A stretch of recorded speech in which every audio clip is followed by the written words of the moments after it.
বন্ধুরা, আজকে আমি তৈরি করব বিরিয়ানি, যেটা বাজারে কিনলে আপনারা অনেক টাকা দাম হবে সবাই মিলে খেলে, কিন্তু আমরা বাড়িতে তৈরি করব যেটা অল্প খরচেই বাড়ির সবাই মিলে খেতে পারবো। আপনারাও এটা ট্রাই করবেন। এদিকে আমি হাঁড়িতে জল বসিয়ে দিয়েছি, জলটা গরম হয়ে গেছে। এর মধ্যে দিয়ে দেবো একটু সরিষার তেল,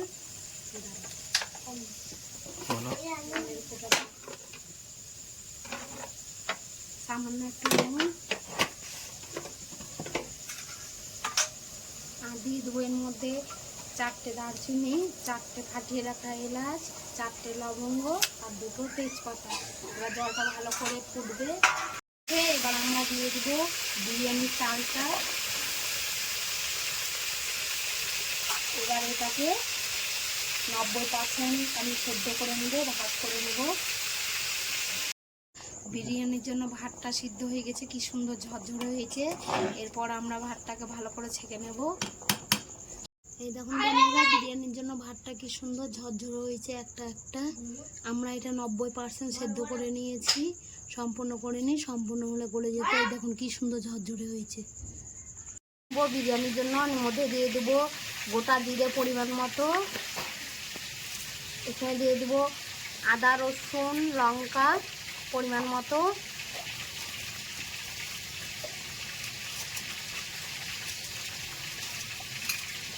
এবার দেবো অল্প পেঁয়াজ।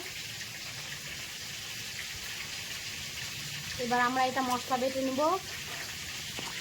আমি আজকে বিরিয়ানি করার জন্য 3টে বড় সাইজের আলু বড় বড় করে কেটে নিয়েছি। এগুলোকে একটু নুন একটু হলুদ দিয়ে লাল লাল করে ভেজে নেব। আলুগুলো লাল হয়ে গেছে, এবার আমি নামিয়ে নেব। বিরিয়ানির জন্য মাংসগুলো ভেজে নেব।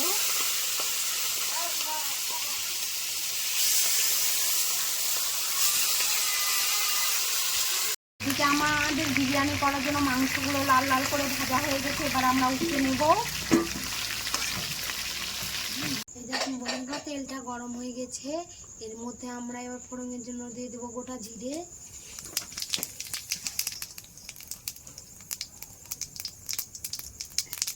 এবার দিয়ে দেবো পেঁয়াজ কুচি,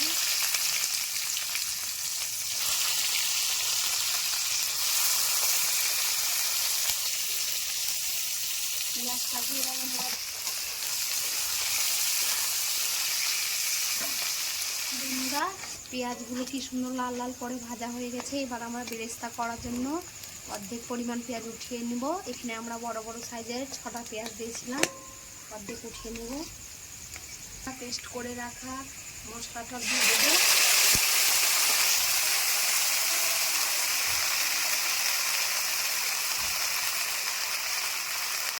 এবার আমরা পরিমাণ মতো 1 চামচ লবণ দিয়ে দেবো,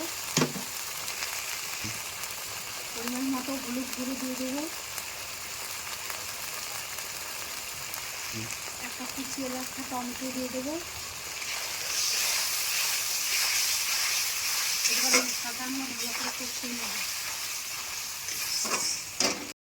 এবার দেখুন মশলা দিয়ে কি সুন্দর তেল ছেড়ে গেছে। এবার আমরা এর মধ্যে দিয়ে দেবো ভেজে রাখা মাংস, এরপর দিয়ে দেবো ভেজে রাখা আলু।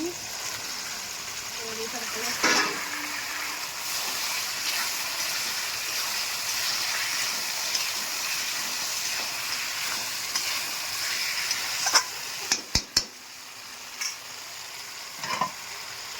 এটা আমরা 5 মিনিটের জন্য ঢাকা দিয়ে দেবো।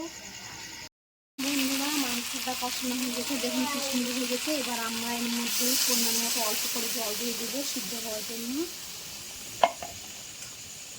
আমরা ভালো করে নাড়াচাড়া করে নেব।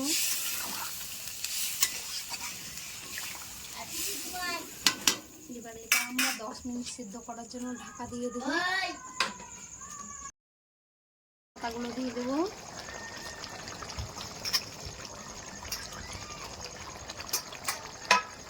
এবার আমরা ভালো করে নাড়াচাড়া করে নেব।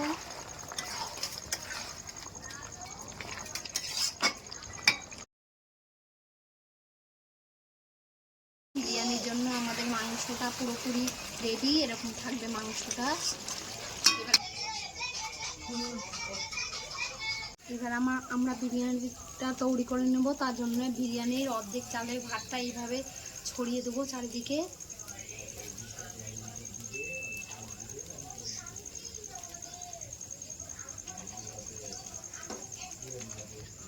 এবার আমরা এতে অল্প পরিমাণ মতো ঘি দিয়ে দেবো।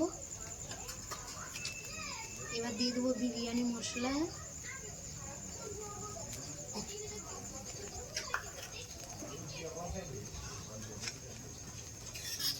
এবার দিয়ে দেবো অর্ধেক পরিমাণ মাংস।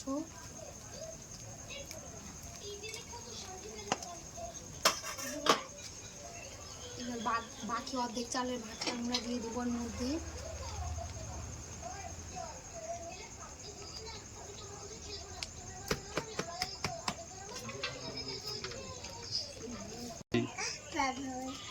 এরপর আমরা এতে বাকি বিরিয়ানি মশলাটা দিয়ে দেবো।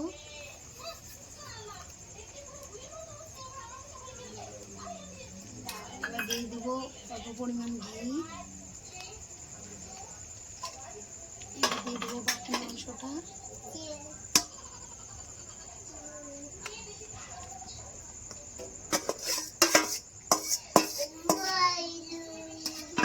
এবার আমরা যে পেঁয়াজটা বেরেস্তা করে রেখেছিলাম সেটা চারিদিক দিয়ে ছড়িয়ে দেব।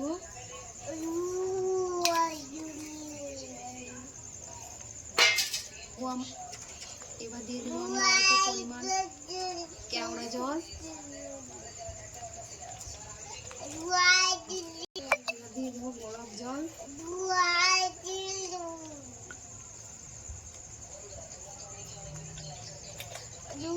আমরা এটা 5 মিনিটের জন্য ঢাকা দিয়ে রেখে দেবো। বন্ধুরা আমরা এবার ঢাকাটা খুলে নেব। এই দেখুন কি সুন্দর বিরিয়ানিটা সেট হয়ে গেছে, গন্ধ খুব সুন্দর বেরিয়েছে। এই দেখুন কি সুন্দর ঝরঝরে হয়েছে, এই দেখুন দোকানের মতো হয়েছে।